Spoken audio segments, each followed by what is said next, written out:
नमस्कार, आप देख रहे हैं मारवाड़ बुलेटिन। सभी को चंद्रमोहन कल्ला का राम राम ने घनी घनी खम्मा सा। दोस्तों, आज ही के दिन अंग्रेज़ों की नींव उस फ़कीर ने हिला दी थी जिसे महात्मा गांधी के नाम से सारी दुनिया जानती है। इस इतिहास की जानकारी युवा पीढ़ी को देना जरूरी है, क्योंकि जब तक आप अपना इतिहास नहीं जानोगे खुद को कैसे पहचानोगे। ये 1942 का ऐसा आंदोलन था जब आरएसएस और कम्युनिस्टों ने अंग्रेज़ों का साथ दिया। वो फ़कीर के भेष में गोरों को ललकारने लगा। आज 8 अगस्त है। आज ही के दिन कांग्रेस की बैठक में एक नंगे फ़कीर ने अंग्रेज़ों को आखिरी चुनौती दी थी, अंग्रेज़ों भारत छोड़ो। उन्होंने कहा, स्वतंत्रता के सिवाय कुछ नहीं। उस फ़कीर ने देश की जनता को एक मंत्र दिया, करो या मरो, जो हिंदुस्तान ही नहीं पूरी दुनिया में जन जन तक पहुंच गया। घबराई हुई और भयभीत अंग्रेजी हुकूमत ने रात के अंधेरे में ही बापू, गांधी और नेहरू समेत सारे कांग्रेस को जेल में डाल दिया। 1 लाख के ऊपर लोग गिरफ्तार हुए। संघ यानी आरएसएस इस आंदोलन के खिलाफ था। कम्युनिस्ट अंग्रेज़ों का साथ दे रहे थे। देश की रियासतें, रजवाड़े गोरी सरकार की मदद में खड़ी थी, लेकिन दुनिया गांधी की ताकत को समझ चुकी थी। अमेरिकी तत्कालीन राष्ट्रपति रूजवेल्ट ने ब्रिटेन के तत्कालीन प्रधानमंत्री चर्चिल को समझाने की कोशिश की और कहा, महात्मा गांधी अब बहुत आगे जा चुके हैं, भारत को आज़ादी दे देनी चाहिए। लेकिन चर्चिल नहीं माना। कांग्रेस के शीर्ष नेताओं की गिरफ्तारी के बाद आंदोलन की कमान दूसरी पंक्ति के नेताओं ने संभाल ली। 9 अगस्त की सुबह देश की आज़ादी के परचम तिरंगे को एक युवा लड़की अरुणा आसफ अली ने लहराकर समूची ब्रिटिश हुकूमत को चुनौती दे डाली। उषा मेहता ने आज़ाद रेडियो चलाकर अंग्रेज़ों के नाक में दम कर दिया। डॉक्टर लोहिया, जेपी अशोक मेहता के नेतृत्व में कांग्रेस ने अदम्य साहस का परिचय दिया। आरएसएस, वामपंथियों और राज्य रजवाड़ों को छोड़कर समूचा भारत कांग्रेस के पीछे चल पड़ा। ये वो समय था ब्रिटिश हुकूमत को भारत की आज़ादी के लिए सोचना पड़ा।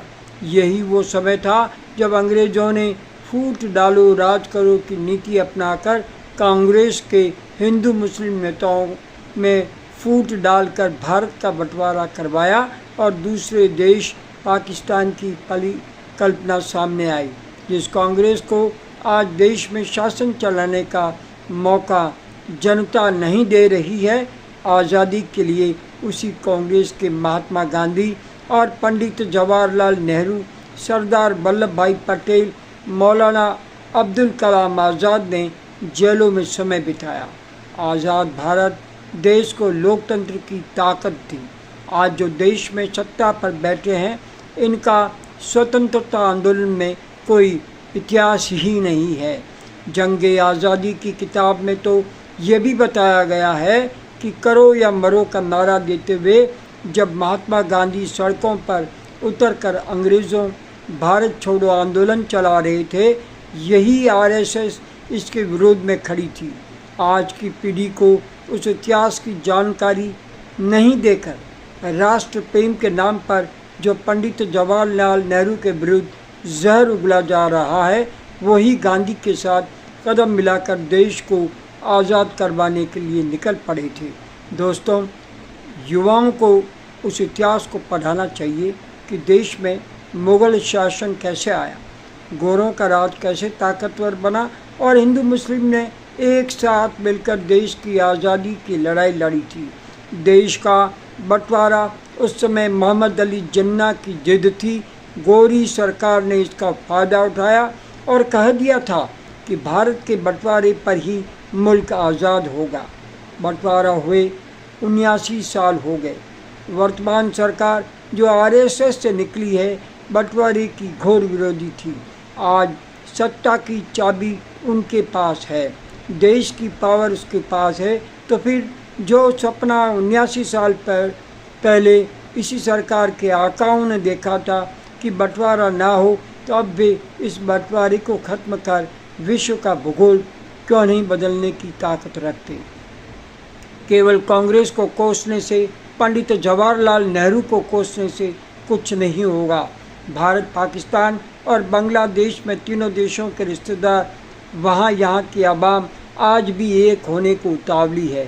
तीनों देशों की कड़वाहट मिटाकर एक भारतीय महासंघ की स्थापना करने का सार्थक प्रयास होना चाहिए, जो पंडित जवाहरलाल नेहरू के प्रधानमंत्री काल में चला था और असफल रहा, और तब बांग्लादेश जन्मा ही नहीं था। फिर इस और प्रयास क्यों नहीं होते? लेकिन इसके लिए तीनों देशों की हुकूमतें ही प्रयास कर सकती है, जिसके लिए तीनों देशों की इच्छा शक्ति और विश्वास जरूरी है। इसके लिए सार्थक प्रयास की ज़रूरत है उस बंटवारे को समाप्त करने की जो गलती कांग्रेस की बताई जाती है। दरअसल वो जिन्ना की जिद और अंग्रेज़ों की कूटनीति थी, ये समझना होगा। दोस्तों, आपको चैनल पसंद है तो हमें सब्सक्राइब करें, लाइक करें, शेयर करें। ऐसा करने से हमें आर्थिक संबल मिलता है। सुबह के समाचार समाप्त करने की चंद्रमोहन कल्ला को अनुमति दीजिए। शाम फिर मुलाकात होगी। जय हिंद, जय भारती।